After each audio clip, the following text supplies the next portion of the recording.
Alright, magandang hapon po sa inyong lahat. Once again, this is your F. Santos at welcome po sa ating munting kalaman. At gaya po ng aking ipinost noong nakaraan, ang ating pong topic for today is about active shooter and workplace safety training program.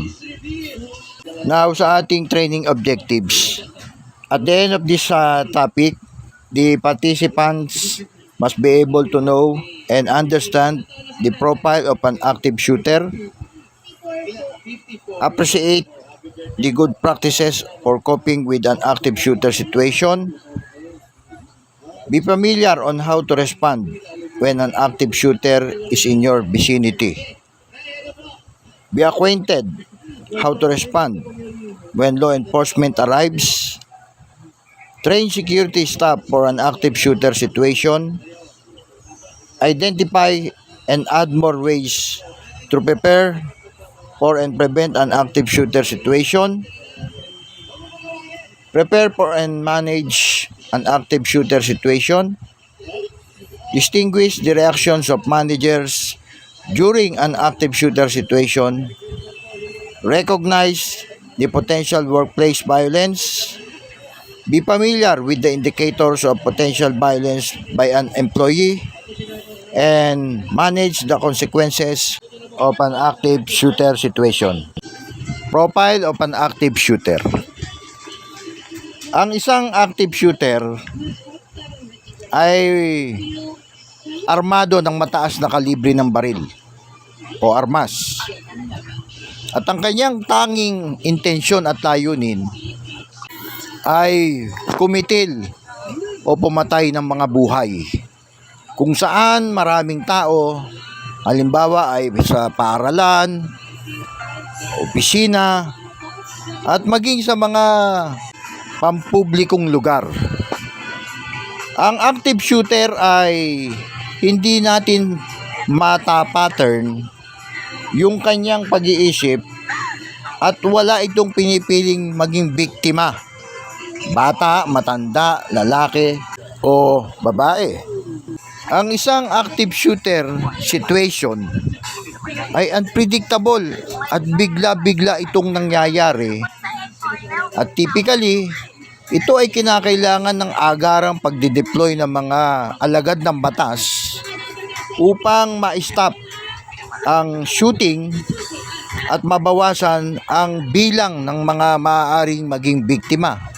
Sapagkat maaaring umabot ang isang active shooter situation ng 10 hanggang 15 minuto bago makarating ang responde sa lugar ng pinangyayarihan at kinakailangan na maging handa mentally man o physically ang mga taong involved o biktima. Now, let's talk about the good practices for coping with an active shooter situation. Number 1, be aware of your environment and any possible dangers. Take note of the 2 nearest exits in any facility you visit. If you are in an office, stay there and secure the door. If you are in a hallway, get into a room and secure the door. Kung kayo na nasa isang lugar, dapat daw tayo ay maging aware sa ating kapaligiran, sa mga nangyayari, at sa anumang posibleng maging dangers o sakuna. Tandaan din natin lagi kapag tayo na nasa isang lugar, yung dalawang pinamakalapit na labasan o exits. Kung tayo ay nasa loob ng office at may nangyaring active shooting incident, mas makabubuti na tayo ay manatili sa loob ng opisina kung saan tayo naroon at i-secure natin, i-lock, i-padlock yung mga pinto. Harangan natin ng mga mabibigat na katulad ng table, cabinet, filing cabinet, etc. At kung tayo naman ay nasa hallway, at may nangyaring active shooting, pilitin natin, sikapin natin na tayo ay makapasok sa isang room at the same time, isecure pa rin natin ang pinto, harangan natin. What if nasukol ka? Remember, as a last resort, attempt to take the active shooter down. Yes, kailangan mong gawin yon, lumabang ka. When the shooter is at close range and you cannot flee, your chance of survival is much greater if you try to incapacitate him or her. Wala ka nang magagawa, nakita ka, hindi ka na makakapagtago, hindi ka na makakatakbo. So, as a last resort, fight. Pagtanggol mo sarili mo at yung kung meron ka pang mga kasama roon. And how to respond when an active shooter is in your vicinity. Quickly determine the most reasonable way to protect your own life. Remember that the customers and clients are likely to follow the lead of employees and managers during an active shooter situation. Yun, quickly, very quickly, determine mo saan yung most possible or reasonable way na maililigtas mo, mapoprotektahan mo ang buhay mo. At kung meron ka pang mga kasama, tandaan natin na maging yung mga customer at kliyente ay susunod doon sa mga empleyado kung saan sila pupunta during na may nagaganap na active situation. Of course, number 1, evacuate. If there is an accessible escape path, attempt to evacuate the premises. Be sure, have an escape route and plan in mind. Kaya mahalaga, pag tayo na sa mga opisina o building, mayroong mga fire exit map doon At nakalagay doon kung nasaan kang location. Dapat aware tayo. Binabasa natin yon, tinitingnan natin. Para in case anumang insidente, sunog, lindol, shooting incident, alam natin kung saan tayo i-escape. Evacuate regardless of whether others agree to follow. Kung ayaw nila, wala tayong magagawa. Run for your life. Leave your belongings behind. Kung may malaki kang mga bag, iwan mo na yun. Help others escape if possible. Lalo na yung mga PWD, bata, matanda, buntis. Prevent individuals from entering an area where the active shooter may be. Kung may duda ka, baka nandoon, huwag kayong pupunta roon, huwag kayong papasok doon. Keep your hands visible. Follow the instructions of any police officers. Bakit kailangan yung keep your hand visible? Kasi during rescue operation, ang mga law enforcement, natural ang mga baril nila, ang parang sila, naka-aim yan. Hindi naman nila kilala siyempre yung active shooter. So, kaya kailangan ng kami visible. Nakikita nila wala ka armas. Baka mapagkamala ka, magkaroon ng mistaken identity. Do not attempt to move wounded people. Kung sakaling may wounded, huwag natin attempt na galawin yan. Kung magagawa natin tumawag sa 911, tawag natin kung safe. Kung conscious naman, i-assist natin. But of course, mabilisan niya. Halimbawa, nakita mo, may dugo, sugatan. I-treat mo lang kaagad. Takpan mo ng kung ano man basahan na pwede mo itakip. I-bend mo, talian mo. That's the only best way na magagawa mo sa kanya. At kung pwede mo siyang i-cover sa ilalim ng mga table o kung saan siya pwede magtago, gawin mo bago mo siya iwan. At siguro mo babalikan mo siya kapag dumating na yung mga police o authority para siya i-rescue nila naman at mabigyan ng first aid at madala sa pinakamalapit na hospital. Kailangan mo makahanap ng hideout o mapagtataguan.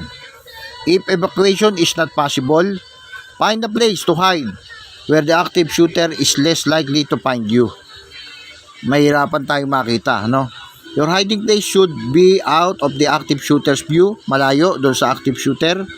Provide protection if shots are fired in your direction. Example, an office with a closed and locked door.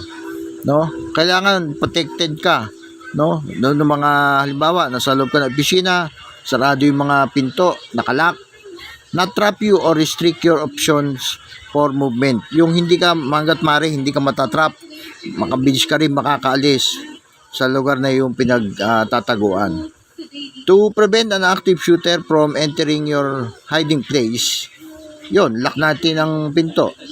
Blockade the door with heavy furniture. No, usually sa mga opisina, maraming ganyan, cabinet filing, mga table, mga computer table, lahat 'yon iharang natin. If the active shooter is nearby, of course, always lock the door. Silence your cell phone. Turn off any source of noise. Example, radios. Kung may mga TV o computer na bukas doon sa inyong pinagtaguan, bunutin nyo. Hide behind large items. O, magtago tayo, halimbawa sa cabinet, desk, and remain quiet. If evacuation and hiding out are not possible, remain calm. Dial 911 if possible to alert the police to the active shooter's location. And sa mga ganitong situation, tandaan ninyo, kayo ang unang tumawag. Siguruhin nyo, may bibigay nyo lahat ng detalye. Nasaan kayo, anong building, anong lugar, anong floor, o saang opisina. At kayo ang huling-huling dapat magbababa ng telepono. Hintayin ninyo na makuha lahat ng detalye. If you cannot speak, leave the line open and allow the dispatcher to listen. So, iwan natin yung ating cellphone na, o pabayaan natin yung ating cellphone na naka-hang so that the operator or the dispatcher maririnig niya yung situation na nangyayari. And little by little, pwedeng yung pabulong na sabihin, listen, may active shooting pong nangyayari dito. Ako si ganyan, si Juan de la Cruz. Nandito po kami sa ganyang lugar, ganitong floor, ganitong building. So that the receiver ng tawag mo, magkakaroon ng idea at mararamdaman niya, mapipil niya na seryoso yung banta. Kasi may mga hawks na call, no? So, at the same time, baka may maririnig na putukan. So, with that, ma-analyze nung kausap mo na totoo yung nire-report mo. Hindi ka lang makapagsalta dahil sa situation na baka malapit sa iyo yung active shooter. Now, tandaan natin yung active shooting incident, para tayo o kayo nakikipag-hide and seek doon sa suspect. Kailangan magkaroon kayo ng action against sa active shooter. As a last resort, the only when your life is in imminent danger, attempt to disrupt and or incapacitate the active shooter by acting as aggressively as possible against him/her. No? Yung makikita ninyo mga anumang materials doon na matitigas na pwede nyo gamitin pang depensa, pamalo, pamukpok, panghagis, no? Throwing items and improvising weapons, no? Gagamitin ninyo yun as improvised weapons, yun nga, pampupukol nyo. Avoid yelling, shouting, or screaming. Hindi yan makakatulong. Committing to your actions, no? Siguruhin mo yung gagawin mo, hindi yung kang mag-hesitant. Ayan ang sa harapan mo no? Do or die na yun kaysa ikaw ang mapatay. At least baka makatabla ka pa o ma-incapacitate mo siya, ma-neutralize mo siya, na-save mo pa yung mga taong kasama mo roon. And of course, na-save mo buhay mo.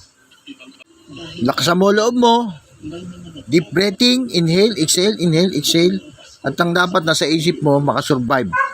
Kaya kahit no choice ka, kung ano man yung makita mo ron, i-improvise mo siyang weapons mo para i-depensa ang sarili mo at yung iba pang nandoon. At siyempre, lahat kayo na nandoon, tuturuan mo rin sila. Ikaw na maglilid sa kanila. Hawakan mo yan.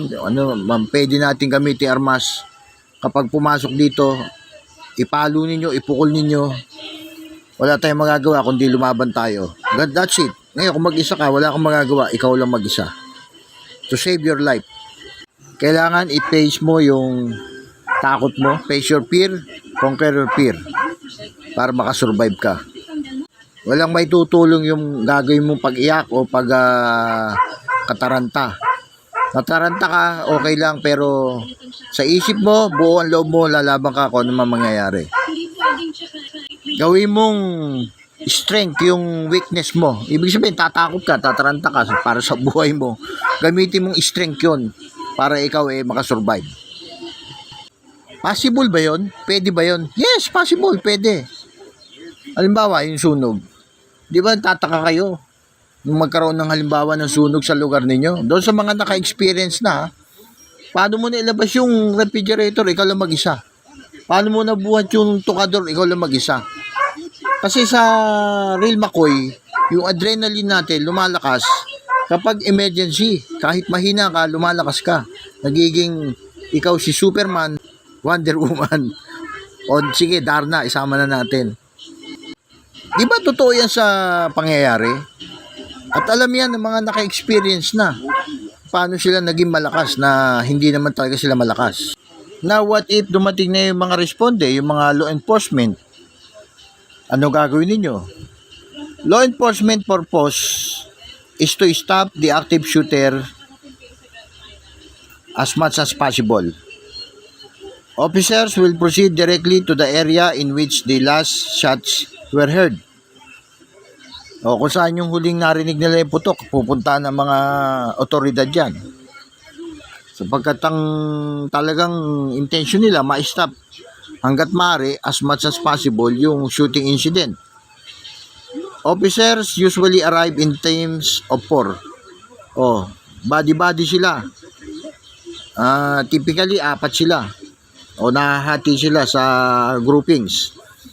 Officers may wear regular patrol uniforms or external bulletproof vests, Kevlar helmets, and other tactical equipment. So, ma-identify natin sila. Bukod sa may naka-uniforme sila na authority, yung suot nila, no? May bulletproof, may patrol uniforms, may Kevlar helmets, at other tactical equipment. So, ma-identify natin sila na hindi sila yung active shooter, no? Kundi sila ay nagre-rescue. Officers may use pepper spray or tear gas to control the situation. So, usually, kapag ganyan, naghahagi sila ng tear gas para ma-neutralize yung active shooter at mapabilis yung kanilang operation. Kung kayo naman nandoon sa lugar na nahagisan ng so kumuha kayo ng basahan o damit, dumapa kayo, itakip ninyo sa mukha nyo at pilitin nyo makalis doon sa lugar na yon, gumapang kayo. Kakapain nyo yung mga kasi kung madilim na o mausok na, hindi nyo makikita yung daan, baka mauntog kayo. So habang gumagapang kayo, kinakapan nyo yung hallway, yung mga gilid ng dinadaan ninyo. Officers may shout commands and may push individuals to the ground for their safety. So sumisigaw sila, may tao ba dyan? Mga pulis kami, something like that. So i-identify yung sarili nyo. Tulungan nyo kami, nandito kami, marami kami, o kung ilan man kayo. Tapos tulungan nyo rin yung mga pulis na ma-identify kung saan nagpunta yung parang doon nung nagpunta, ituro nyo. Alright, ayun, inabot na naman tayo ng oras mga kasikyo. I hope may natutunan po tayo sa ating munting kaalaman na ibinahagi ngayon. Sa susunod po ay itutuloy natin ang pagtalakay sa ating topic. But before po tayo matapos, nais muna nating pasalamatan yung ating mga kasama na nag-participate sa topic na ito. Of course, si Sir Anthony De Guzman, salamat po sa inyong comments at sa inyong patuloy na pagsuporta at pagsubaybay sa ating mga munting kaalaman. Salamat po, Sir Anthony. And si Sir Dodong Llamas mula pa sa ibang bansa. Salamat po sir sa inyong comment. At si Sir Larry Bautista Valdemos. At syempre sa lahat po ng nakikinig, sumusubaybay at patuloy na sumusuporta, maraming salamat po sa inyo. Ipagpamainin po ninyo sapagkat inabot na po tayo ng oras. Hanggang sa susunod po na ating paglilingkod. Again, this is F. Santos featuring Munting Kalaman. Diyos mabalos, mabuhay po tayong lahat. Dagang salamat po sa inyong lahat. Mabuhay!